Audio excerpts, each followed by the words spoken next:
ಯಾವ ವೀರ್ಯಾಣುವಿನಲ್ಲಿ ವೈವರ್ಣ ತಂತು ಇರೋದಿಲ್ಲ ಅಂಥ ಸಂದರ್ಭದಲ್ಲಿ ಏನಾಗುತ್ತೆ, 12 ವಾರಗಳು ಅಂದರೆ ಸುಮಾರು 3 ತಿಂಗಳ ಅವಧಿಯವರೆಗೂ ಅದು ಹಾಗೇ ಇರುತ್ತೆ. ಬೈಪೊಟೆನ್ಷಿಯಲ್ ಗೊನಾಡೆ, ಅದು ಗಂಡು ಹೆಣ್ಣು ಆಗಿರೋದಿಲ್ಲ. ಇನ್ನು ವೈವರ್ಣ ತಂತುವಿನಿಂದ ಸಿಗ್ನಲ್ ಬರೋದಿಲ್ಲ. ಇವಾಗ ಸಿಗ್ನಲ್ ಬರದಿದ್ದ ಪಕ್ಷದಲ್ಲಿ VNT ಅಂತ ಒಂದು ಜೀನ್ ಆ್ಯಕ್ಟಿವೇಟ್ ಆಗುತ್ತೆ. ಅದು FOXL ಎನ್ನುವ ಇನ್ನೊಂದು ಜೀನನ್ನು ಆ್ಯಕ್ಟಿವೇಟ್ ಮಾಡಿ ಓವರಿಗಳನ್ನು ಡೆವಲಪ್ ಮಾಡ್ತಾ ಬರುತ್ತೆ.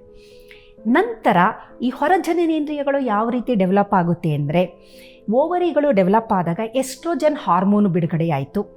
ಎಸ್ಟ್ರೋಜನ್ ಹಾರ್ಮೋನು ಬಿಡುಗಡೆಯಾದ ನಂತರ ಏನಾಗುತ್ತೆ, ಹೆಣ್ಣು ಮಕ್ಕಳಲ್ಲಿ ಈ ಒಂದು ಊಲ್ಫಿಯನ್ ಡಕ್ಟ್ ಅನ್ನೋದು ನಶಿಸಿ ಹೋಗುತ್ತೆ.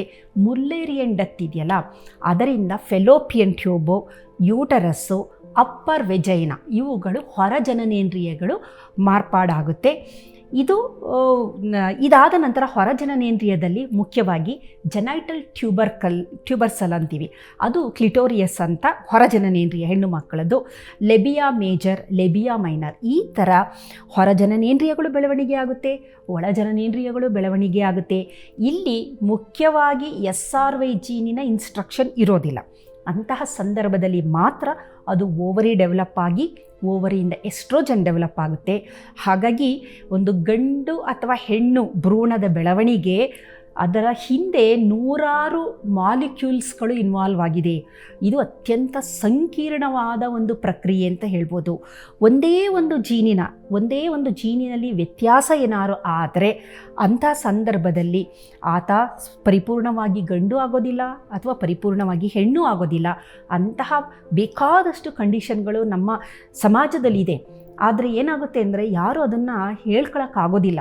ಈ ಥರ ನನ್ನ ಪರಿಸ್ಥಿತಿ ಇದೆ, ನನಗೆ ಈ ಥರ ತೊಂದರೆಗಳಿದೆ ಅಂತ ಹೇಳ್ಕೊಳಕ್ಕಾಗೋದಿಲ್ಲ, ನರಳುತ್ತಾ ಇರ್ತಾರೆ.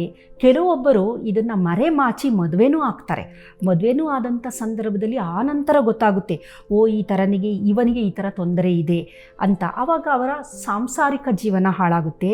ಹಾಗಾಗಿ ಗಂಡು ಮತ್ತು ಹೆಣ್ಣಾಗುವ ಪ್ರಕ್ರಿಯೆ ಅತ್ಯಂತ ಸಂಕೀರ್ಣವಾದ ಪ್ರಕ್ರಿಯೆ. ತಾಯಿ ಗರ್ಭಾವಸ್ಥೆಯಲ್ಲಿದ್ದಾಗ, ಅದಕ್ಕೆ ನೋಡಿ ಇವತ್ತು ತಾಯಂದಿರ ದಿನ. ನಿಜವಾಗ್ಲೂ ನಾವೆಲ್ಲ ನಮ್ಮ ತಾಯಂದಿರಿಗೆ ಅನಂತ ಧನ್ಯವಾದಗಳನ್ನು ಅರ್ಪಿಸಬೇಕು. ಕಾರಣ ನಾವು ನಾರ್ಮಲ್ ಆಗಿದ್ದೀವಿ, ನಾವು ಬೇರೆ ಏನೂ ಆಗದೇ ಇರಬಹುದು, ಆದರೆ ನಾವು ಆರೋಗ್ಯವಂತವಾಗಿದ್ದೀವಿ. ಕಣ್ಣು, ಮೂಗು, ಕಿವಿ, ಕೈ, ಕಾಲು ಎಲ್ಲ ಚೆನ್ನಾಗಿ ಇಷ್ಟಿದ್ರೆ ಸಾಕು.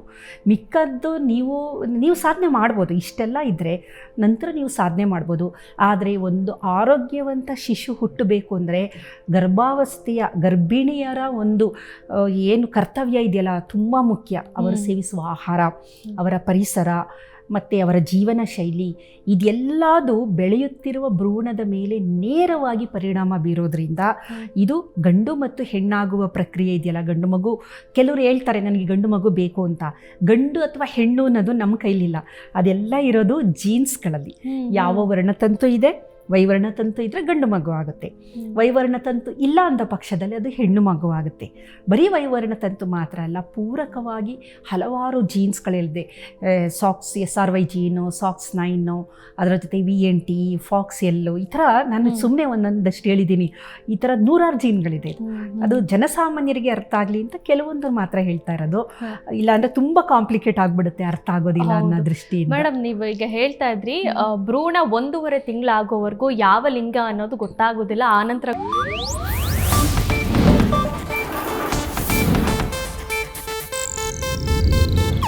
ಇದು ಏಷ್ಯಾನೆಟ್ ನ್ಯೂಸ್ ನೆಟ್ವರ್ಕ್ ಪ್ರಸ್ತುತಿ.